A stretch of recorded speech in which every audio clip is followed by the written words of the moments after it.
நீதிமொழிகள் அதிகாரம் 2.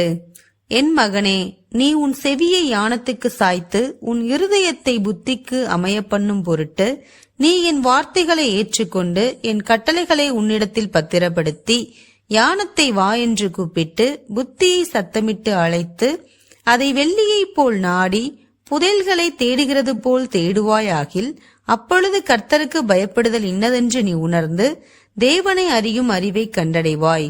கர்த்தர் ஞானத்தை தருகிறார், அவர் வாயினின்று அறிவும் புத்தியும் வரும்.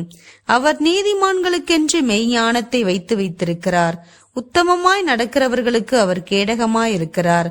அவர் நியாயத்தின் நெறிகளை தற்காத்து தம்முடைய பரிசுத்தவான்களின் பாதையை காப்பாற்றுகிறார். அப்பொழுது நீதியையும் நியாயத்தையும் நிதானத்தையும் சகல நல்வழிகளையும் அறிந்து கொள்வாய்.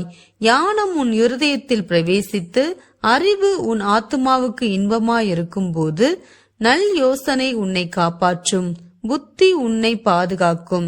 அதனால் நீ துன்மார்க்கனுடைய வழிக்கும் மாறுபாடு பேசுகிற மனுஷனுக்கும் அந்தகார வழிகளில் நடக்க நீதி நெறிகளை விட்டு தீமை செய்ய மகிழ்ந்து துன்மார்க்கருடைய மாறுபாடுகளில் களி கூறுகிறவர்களுக்கும் மாறுபாடான பாதைகளிலும் கோணலான வழிகளிலும் நடக்கிறவர்களுக்கும் நீ தப்புவிக்கப்படுவாய்.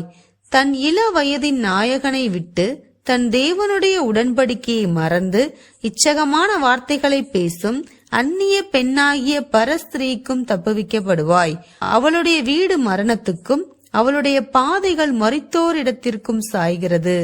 அவளிடத்தில் போகிறவர்களில் ஒருவனும் திரும்புகிறதில்லை, ஜீவ பாதைகளில் வந்து சேர்கிறதும் இல்லை. ஆதலால் நீ நல்லவர்களின் வழியிலே நடந்து நீதிமான்களின் பாதைகளை காத்துக் கொள்வாயாக. செவ்வையானவர்கள் பூமியிலே வாசம் பண்ணுவார்கள், உத்தமர்கள் அதிலே தங்கியிருப்பார்கள். துன்மார்க்கரோ பூமியிலிருந்து அறுப்புண்டு போவார்கள், துரோகிகள் அதில் இராதபடிக்கு நிர்மூலமாவார்கள்.